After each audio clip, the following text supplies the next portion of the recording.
এই হলো রান্না করব হলো কাঁচা কলা দিয়ে, কাঁচা কলা আর আলু দিয়ে চিংড়ি মাছ দিয়ে রান্না করব। গরম পানির ভিতরে দিয়ে ভাপ দিয়ে উঠেছি। কাঁচামরিচ দিয়ে ব্রাউন দিয়ে দিব চিংড়ি মাছ।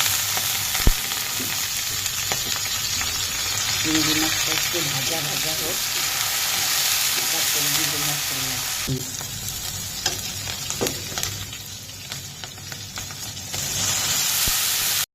আদা বাটা রসুন বাটা দিয়ে দিলাম। এখন দেবো লবণ, লবণ দিয়ে দিলাম।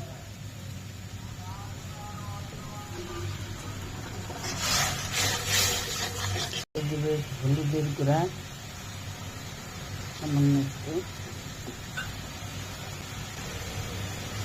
দিয়ে দিলাম।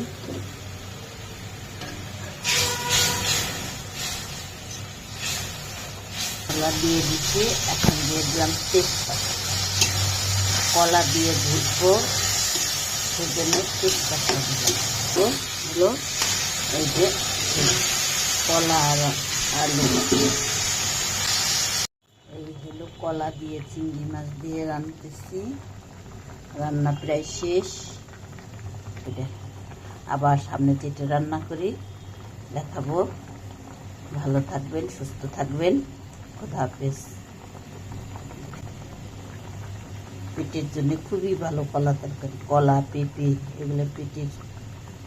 এই হলো তরকারি।